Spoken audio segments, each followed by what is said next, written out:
ഒരു അടിപൊളി ടിപ്പാണ് കേട്ടോ. ഇത് സ്ക്രബാണ്. ഞാനൊരു മാതിരി സ്ക്രബ് 2 മിനിറ്റ് സ്ക്രബ് ചെയ്യാത്രേ ഉള്ളൂ.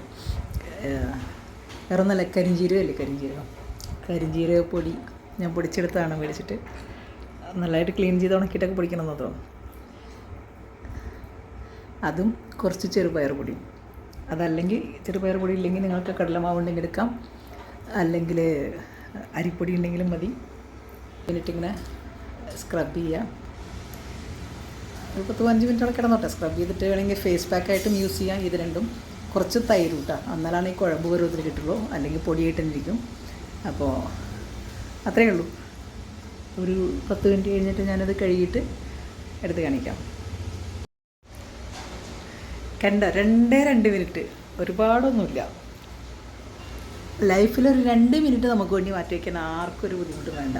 കാരണം ഒരുപാട് നേരം ഒരു ഹാഫ് ആൻ അവർ വെച്ചുകൊണ്ടിരിക്കൊന്നും വേണ്ട. നല്ല മോയ്സ്ചറൈസിങ് ആണ്. കാരണം അല്ലെങ്കിൽ തൈര് ആഡ് ചെയ്തുകൊണ്ട് ഒരു പ്രത്യേകത എന്താണെന്ന് വെച്ച് കഴിഞ്ഞാൽ, ഈ സൈഡ് എനിക്ക് നന്നായിട്ട് ചെയ്യാൻ പറ്റും, ഈ സൈഡിലേക്ക് എത്തില്ലേ. കണ്ടോ, സീ ദ ഡിഫറൻസ്. ഇവിടെ ഈ കറുപ്പ് കൂടുതലും ഇവിടെ നിറം വെച്ചിട്ടില്ലേ. അപ്പോൾ അതിൽ നിന്ന് തന്നെ നിങ്ങൾക്ക് മനസ്സിലാവും. ഞാൻ മനഃപൂർവ്വം വെച്ചതല്ല, കാരണം എനിക്ക് ഈ കൈ കൊണ്ട് അങ്ങനെ ചെയ്യാൻ അത്ര വശമില്ല, ഇടത് കൈയല്ലേ.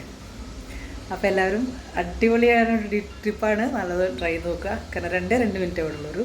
ഒരു സ്പൂണ് തൈര്, ഒരു സ്പൂൺ വേണമെങ്കിൽ എടുക്കാം നമ്മുടെ മുഖത്തിനനുസരിച്ച്. കരിഞ്ജീരകം പൊടിച്ച് വെച്ചിട്ടുണ്ട് ഞാൻ, കാരണം അത് വെച്ചിട്ട് വിളിക്കുന്നത്. കരിഞ്ജീരകം, പിന്നെ ചെറുപയർ പൊടിയോ അല്ലെങ്കിൽ കാപ്പിപ്പൊടിയോ അല്ലെങ്കിൽ അരിപ്പൊടിയാണെങ്കിലും ഗോതമ്പ് പൊടിയാണെങ്കിലും പ്രശ്നമില്ല. തൈരും കൂടെ ചേർക്കണം കേട്ടോ. അത്രയേ ഉള്ളൂ. So beautiful.